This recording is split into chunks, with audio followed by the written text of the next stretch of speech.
Hello, welcome to part 2 of the user interface updates for 11.5. On the project browser itself, we've cleaned it up a bit. We've removed the menu Restore a Project from Archive, which was previously found here. Should you wish to use this function, simply right-click and choose Restore Projects from Archive.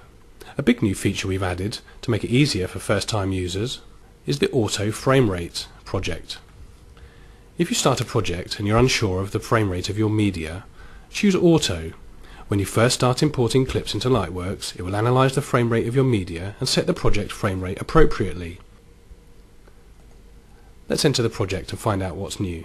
Firstly, let's have a quick look at magnetic windows. If I just resize this source viewer and move it around, it snaps to the edges of currently opened windows. Additionally, it will also snap to the grid. So if I move this here, we snap to the base of the viewers and the bin, and to the top. I'm going to simply resize that and snap them together. In the bin, we've added the ability to scrub a tile at the bottom edge of the frame. Simply hover over with the mouse, click and drag the scrubbing timeline on the tile. Working from the top of the software, the project card has been changed somewhat. One major change here is the media tool now exists here within the project card. When Lightworks is now first installed, it's no longer necessary to right-click on the icon and run it with administrator privileges. Now the default media location for new installations is the C drive, Users, Public, Documents, Lightworks, and this will be the default installation media folder. A big new change is that the background task is in the task list. We use this window to monitor, import, rendering, waveform generation and export task lists, and we'll see those in another video. It's a great new feature. The Exit the Project icon is now found at the top left of the screen as well. Moving down to the toolbox, you'll see it's a lot smaller, much more compact and simplified. We've removed the Vector Scope tool, the Cut List tool and a number of other tools. Let's find out what the changes are there. The Video Analysis tool can now be found on a right-click menu. Right-click on a source or record or bin viewer, right-click and choose Video Analysis. The scope opens. We've improved the resolution of this display to make it even more accurate and usable for colour correction work. The timecode calculator has also been removed. You'll find this on the Labels panel, Settings menu here. Drop down the Labels panel, go straight to the Settings menu, and you'll find the timecode calculator available there. Generate the Film Cut List tool has now been merged with the Export tool. Film Cut List.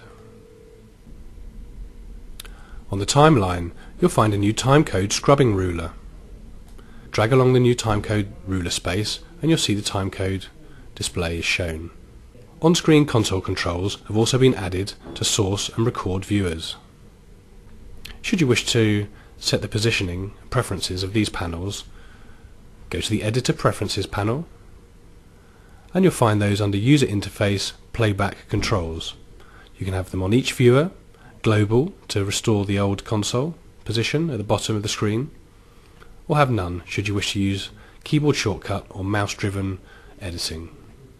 One thing users will probably notice is the removal of the Set Source or Record LED button on the source viewer.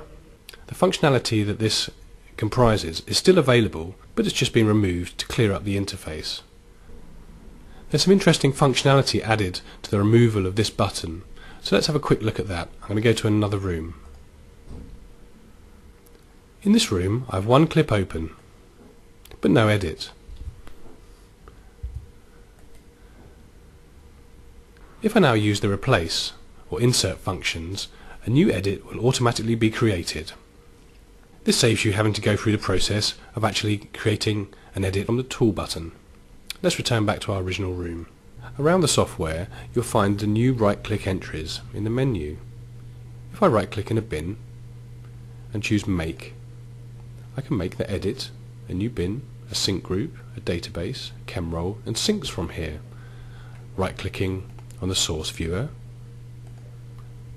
the menu changes slightly, and on the edit it's different once again. Make, bin of contents, copies, prints, syncs, trace edits, consolidation. And you'll find this replicated on the timeline. Right click, make. You'll also notice that there's a new export entry. Targets that you right click on, you can access the exporters directly from the right click menu. So right clicking on a source viewer, we have export. On a bin, we have export.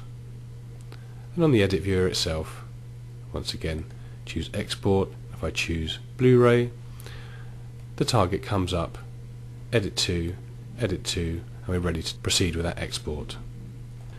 Down on the timeline, there's also some new entries in the right click.